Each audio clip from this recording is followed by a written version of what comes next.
Hello दोस्तों, नमस्ते, प्रणाम। अपने यूट्यूब चैनल पे आप सभी लोग का स्वागत करती हूँ। पैर छू के प्रणाम करती हूँ, आशीर्वाद की कामना करती हूँ। दोस्तों, आप लोग कैसे हैं? दोस्तों, उम्मीद करती हूँ अच्छे होंगे, स्वस्थ होंगे, मस्त होंगे, अपने अपने काम में व्यस्त होंगे। दोस्तों, आप लोग के बीच बहुत ही प्यारा लचारी गीत लेकर आई हूँ। कैसा लगेगा कमेंट बॉक्स में जरूर बताइएगा। गीत पसंद आएगा तो शेयर, सब्सक्राइब, लाइक कीजिएगा। दोस्तों, चैनल पर नए हैं तो चैनल को सब्सक्राइब करें और ज़्यादा से ज़्यादा हमें सपोर्ट करें। दोस्तों, आइए गीत को सुनाते हैं। फुल वाच सुनिएगा दोस्तों, तभी वीडियो का गीत का आनंद मिलेगा। बहुत ही प्यारा गीत है। आइए सुनाती हूँ। कबले बाहा हमारी खबरिया हो कृष्ण मुरारी, कबले बाहा हमारी खबरिया हो कृष्ण मुरारी, कबले बाहा हमारी खबरिया हो कृष्ण मुरारी। सेवरी के दैया प्रभु जी, तन को ना देरी कैला। सेवरी के दैया प्रभु जी, तन को ना देरी कैला।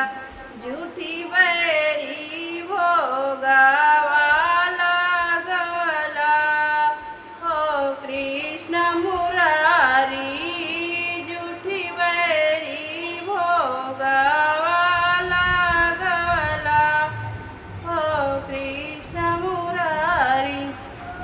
कबले बाहा हमारी खबरिया हो कृष्ण मुरारी, कबले बाहा हमारी खबरिया हो कृष्ण मुरारी।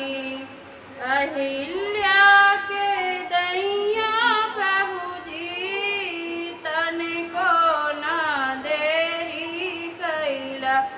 अहिल्या की दैया प्रभु जी, तन को ना देरी कैला। पत्थर का नारी तू बनवला हो कृष्ण मुरारी, पत्थर का नारी तू बनवला हो कृष्ण मुरारी। कबले बाहा हमारी खबरिया हो कृष्ण मुरारी, कबले बाहा हमारी खबरिया हो कृष्ण मुरारी। सुदामा के दैया प्रभु जी, तन को ना देरी कैला। सुदामा के दैया प्रभु जी, तन को ना देरी कैला। झोपड़ी से महल तू बनवला हो कृष्ण मुरारी, झोपड़ी से महल तू बनवला हो कृष्ण मुरारी।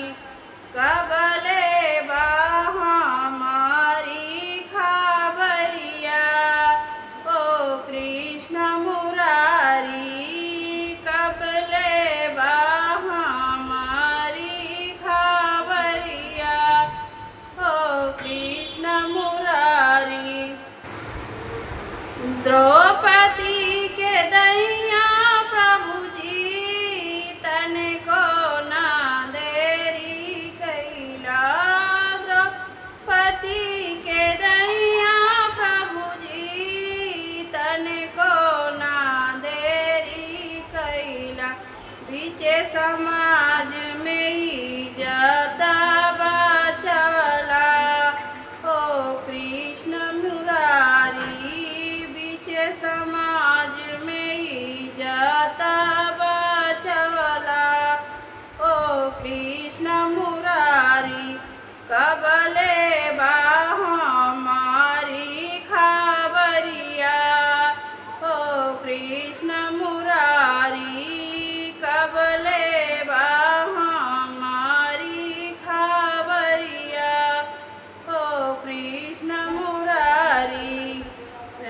कैसा लगा कमेंट बॉक्स में बताइएगा।